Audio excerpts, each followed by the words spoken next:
Not bad. Not bad at all.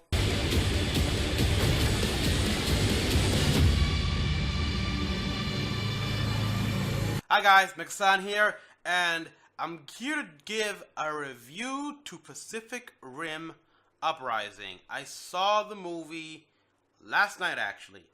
Now, let me tell you about the process first. I went to see this. Now, on the night before I went to see this, I rewatched the first movie.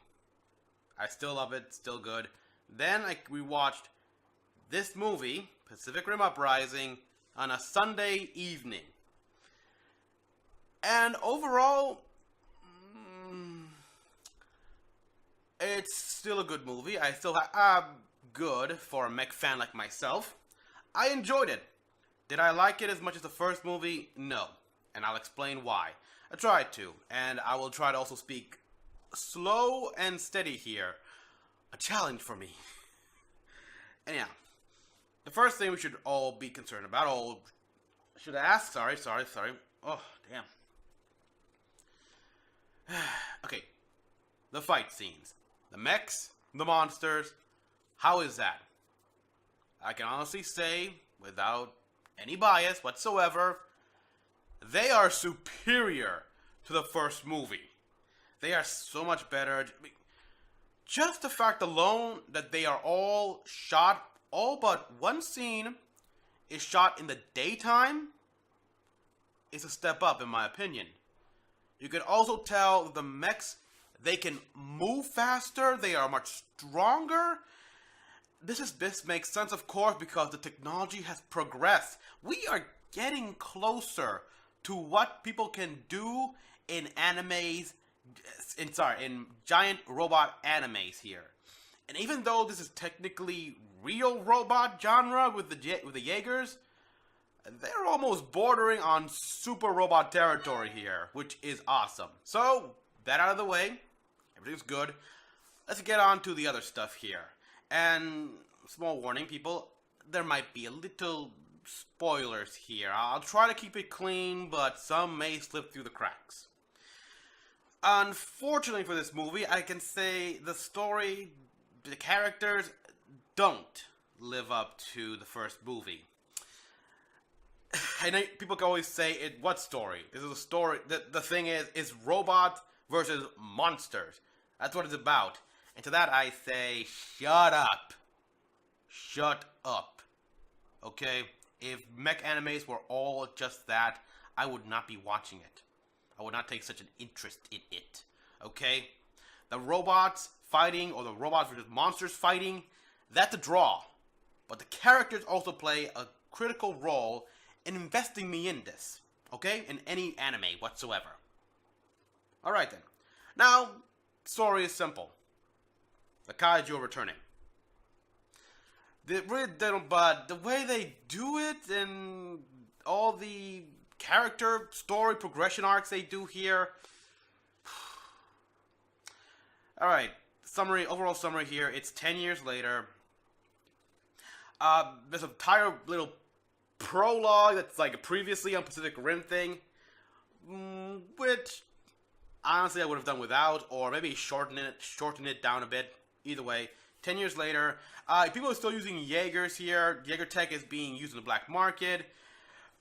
The Pan-Pacific Defense Force, they got full power now. They are full military authority. Jaegers are still being constructed.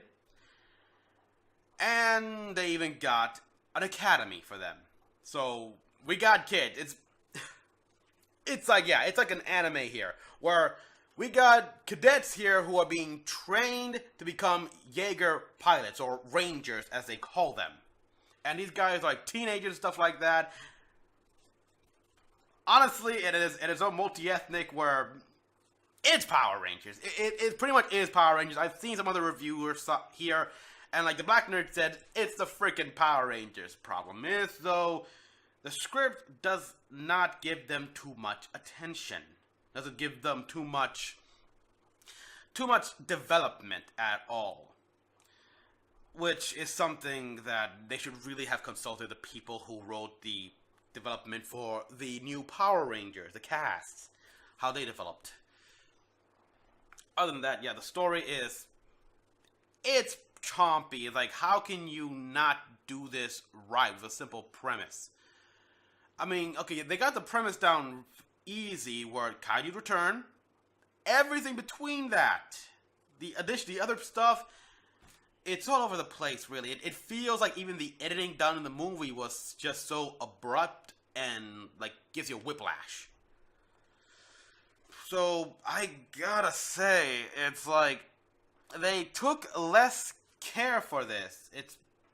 Which is sad, really, because I know the first movie did not do so well in American box office, though it did well pretty much in China from what I hear. Oh, yeah, actually, I do remember it did well in China, which would explain why there is a Chinese company who plays a major role in this, and I hope it does good also in China again to inspire a sequel for this.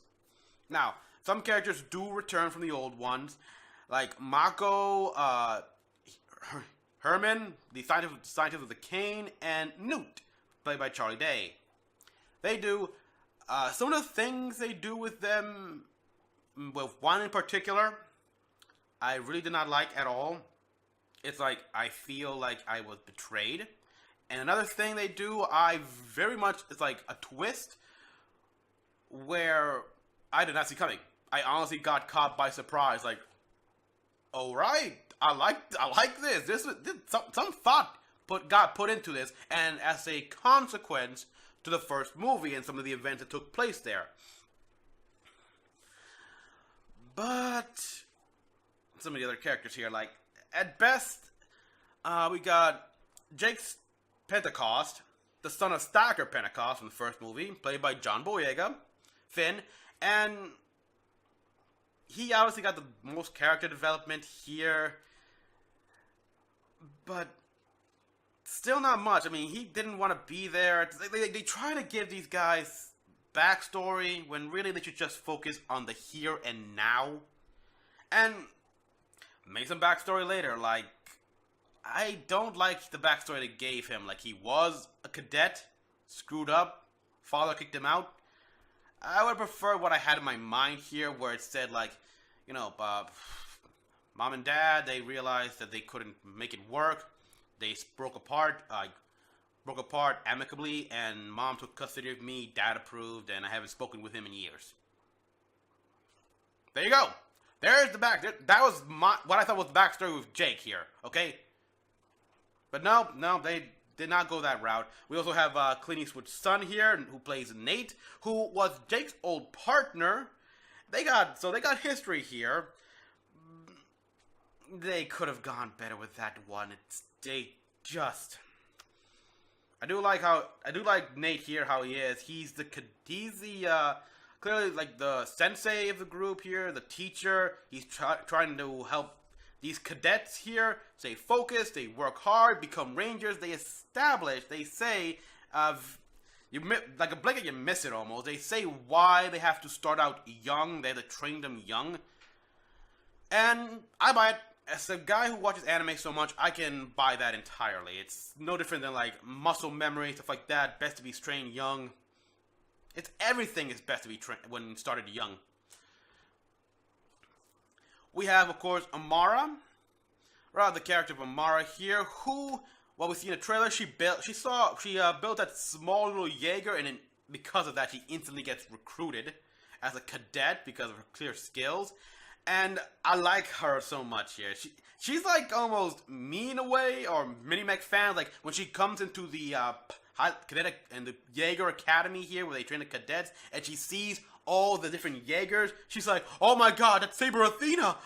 She's the fastest Jaeger in the entire fleet." It's like he's got swords and everything. She starts going off explaining what every Jaeger is, their names, what they can do, and everything. And while part of it is to explain to the audience, us, the way she said it and how she said it, I related to that actually, because I would do the exact same thing. I'd start, if I see the Gundam here, so I'm like, "Oh my God, that's the Strike Freedom Gundam. It's the upgrade. It's an upgrade to Freedom Gundam made specifically for Kira Yamato. It's got twin beam rifles, a multi-phase impulse cannon in its chest, and dragoons like crazy. It's incredibly fast." I'd be like that. I would do that. So even though it was to expose it to the audience, it felt natural actually because she was a nerd. She was a nerd. She liked Jaegers and everything. So it didn't feel like it was just saying it for audience sake. She was saying it because she was excited. And I like that. But I do have to say, they do kind of make her a little bit like I wouldn't say Mary Sue, but they make her like smart in a way where it looks bad on the tech crew and the pit crew of the Jaegers. It's like, okay, she figured this out, but this entire big team who've been working with Jaegers for who knows how long couldn't figure it out themselves. Yeah, that's a mistake here. Though, I don't know what they were thinking. And of course, we get a bunch of other characters like a new marshal, some mechanic girl who called Reyes, I believe, who works as a sort of love interest, and that didn't work at all. In fact, there's even a line here where they say that was confusing, and I agree. I agree. It's like, what was the point of her? It really did feel like they did not think this through. Like they didn't put the script to a punch-up guy. Something. Okay. Look, we don't need this. We can remove this and give more time to characterization, because that's what the script was missing. Characterization. So in that regard, it's far weaker than the first movie. Because the first movie, it had some decent characters and everything. And if we wanted flashbacks, The Drift was a perfect way to introduce a flashback here. Because we did get a flashback to Amar when she pretty much went through the same thing that Mako went through in the first movie, where she was chasing the rabbit. So, yeah. There's that. And but this also leads to another question here where we see a brain in a jar. Yeah, I'd like to know more about that. Other than that, though, the big surprise here and how the kaijus return, and the fact that I went by the trailers here. You can see my reactions in the previous trailers here, where I thought the company was an evil corporation. Well, I wasn't off. I would just say I wasn't too far off from that, but I was surprised. I was surprised that I was also pretty wrong in that regard. Yeah, it's like, at this point, I'd say, you know, you get the mechs all right. Perfectly. The mech battles are awesome. They're badass as hell. And that final, like, kill shot we saw, holy moly, I was like, whoa. It was amazing.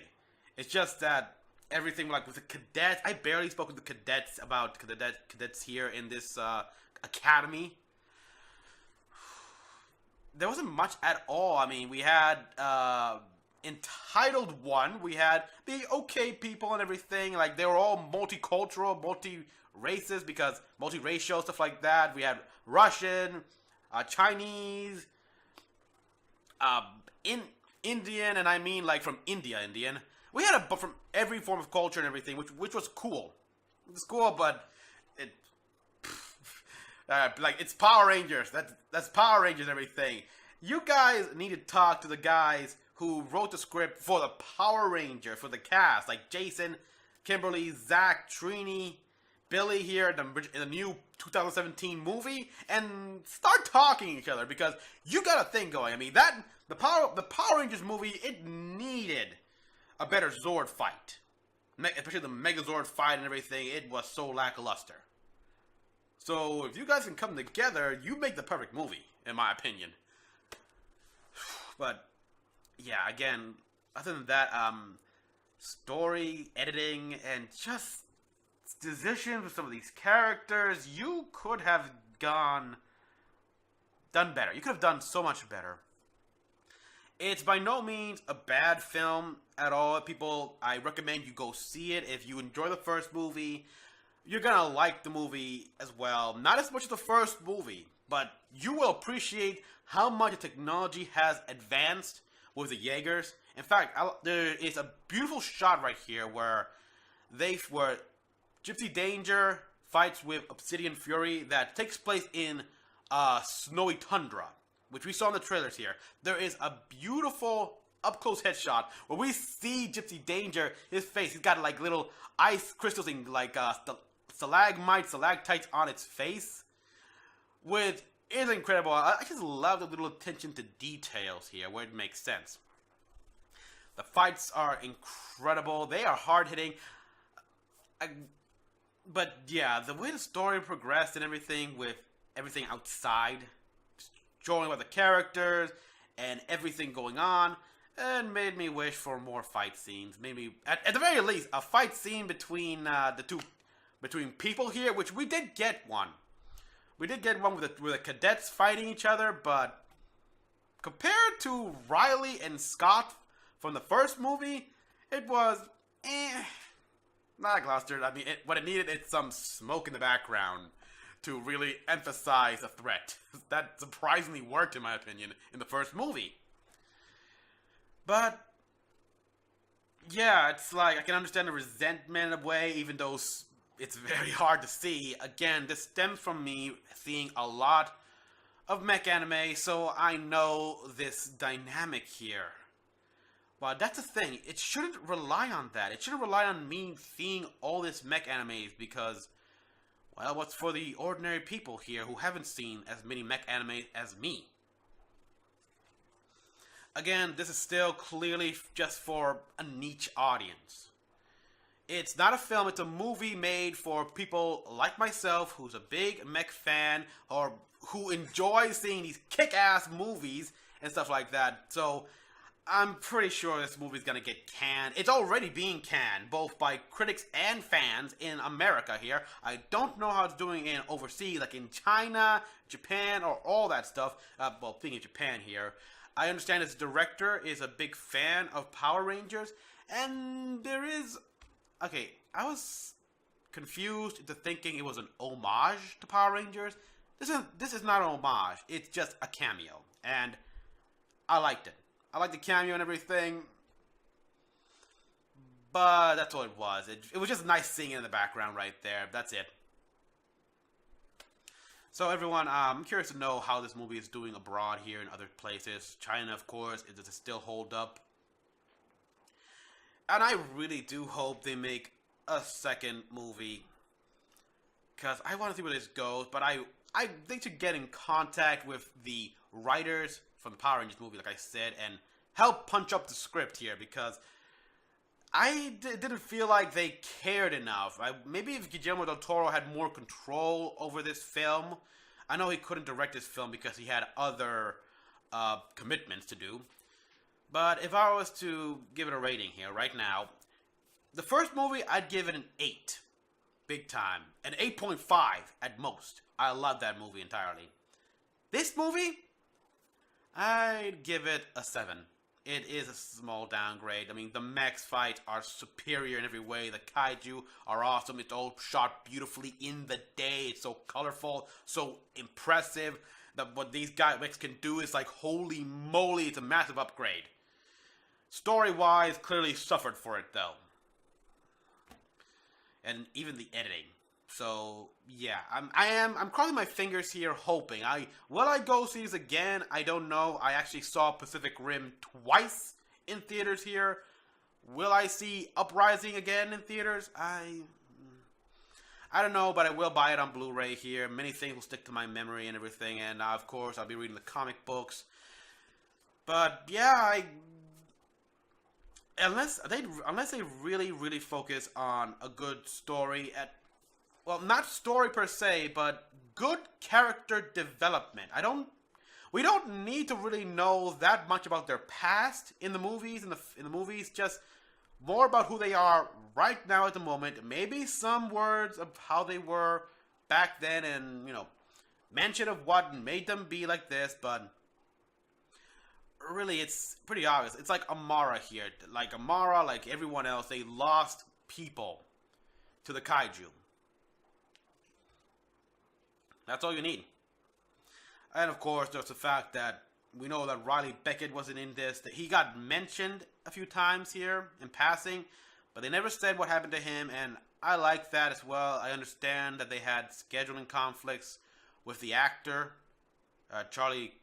I forgot his name, Cunham, something like that. I'm sorry if I misremembered your name here, but I like that they don't mention what was his fate here. It leaves it open, so if they want to bring him back or not, they can do it anytime they want. They don't have to retcon anything. There was also nothing about Herc Hansen, but I assume that, it's 10 years later, so he retired, and he lost his wife, his son. I think he even had a brother, and he lost all that, so, you know what?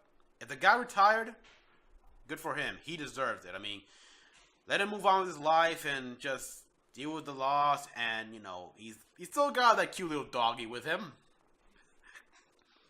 So, yeah. That being said, that's it, actually. No other characters came back. Only Mako and the two scientists came back, and yeah. And the new characters, I'll just say it right here, people. Some of the new characters here, they offed quickly. They didn't even get a chance to know them or anything like that. I guess because of that, it was quite obvious they planned to write them out the story. Oh, well, everyone, that's it from me. Please tell me what you thought about this movie here. What were your problems? Any issues I missed or might have forgotten to mention here? I waited at least 12 hours before making this review here, just to get my head right, to remember every scene as possible here. I do like how they got out of this alive here, and I'm kind of hoping the way they did, it becomes a new standard in the Jaegers, in the newly built Jaegers here, because, yeah, it's pretty clever, actually. Until then, everyone, comment down below, tell me it all. What do you rate this movie? What do you think of it? What problems you had? Like and subscribe for more videos. Until the next one, this is Mecha-san, logging out.